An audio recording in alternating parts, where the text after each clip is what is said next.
Mengantisipasi potensi bencana akibat El Nino dan El Nina yang diprediksi terjadi mulai Agustus 2023, penjabat Bupati Aceh Besar Muhammad Iswanto SSTPMM kembali menggelar apel Karhutlah di lapangan Kota Janto Rabu 9 Agustus 2023. Apel siaga Karhutlah itu adalah yang kedua kali dilaksanakan setelah sebelumnya dilakukan di Krung Raya Kecamatan Masjid Raya.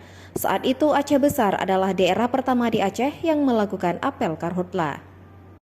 Dalam kesempatan itu, Muhammad Iswanto langsung bertindak sebagai pembina atau inspektur apel bersama penjabat terkait, juga ikut melakukan peninjauan peralatan operasional siaga bencana. Dalam sambutannya, PJ Bupati Aceh Besar mengatakan, apel siaga bencana ini sangat penting, mengingat Kabupaten Aceh Besar merupakan salah satu kabupaten yang rawan terjadinya berbagai bencana. Oleh karena itu, ungkap Iswanto, kesiapsiagaan masyarakat dalam mengantisipasi bencana sangat penting agar masyarakat mampu melakukan tindakan untuk mengurangi risiko ketika terjadinya bencana. Seperti halnya dampak El Nino diprediksi akan melanda sejumlah daerah di Indonesia dalam beberapa bulan ke depan. Dengan adanya prediksi El Nino dan La Nina yang akurat akan sangat berguna dalam peringatan dini dan antisipasi terjadinya iklim ekstrim yang berasosiasi dengan bencana hidrometeorologi seperti banjir, tanah longsor, dan kekeringan. Menurut Muhammad Iswanto, prediksi awal tentang akan terjadinya La Nina dan El Nino ini tentunya sangat bermanfaat dalam membantu perencanaan dan pengelolaan berbagai sektor seperti sumber daya air, energi, transportasi, pertanian, kehutanan, perikanan, serta menghindari atau mengurangi potensi kerugian yang lebih besar.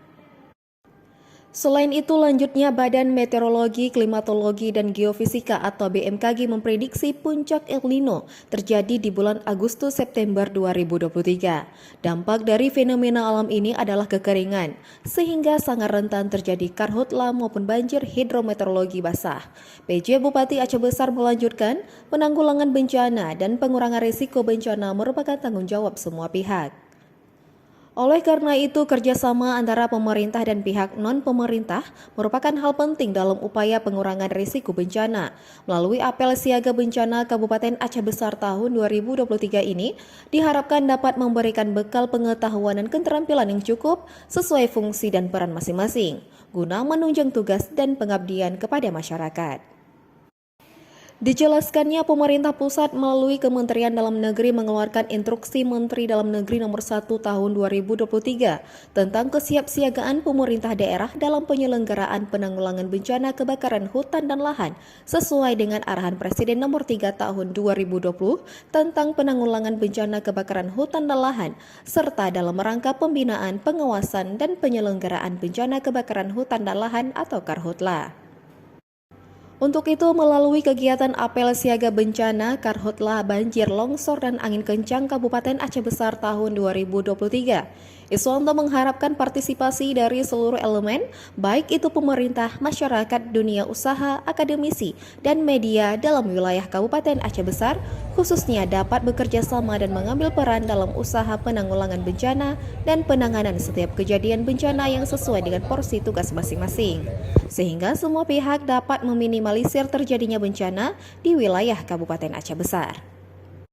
Sementara itu, Kalaksa BPPD Aceh Besar Ridwan Jamil SOS MSI menambahkan, apel siaga bencana tersebut diikuti berbagai pihak terkait seperti TNI, Polri, Basarnas, Satpol PP, Damkar, BPBD, PMI, Rapi, PSG 119, dan Tagana. Kabupaten Aceh Besar merupakan salah satu daerah yang paling parah merasakan dampak dari fenomena tersebut.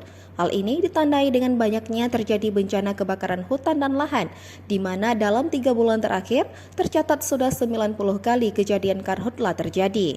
Untuk itu, kita butuh kerjasama dan dukungan dari seluruh instansi dan pihak-pihak terkait, terang Ridwan Jamil.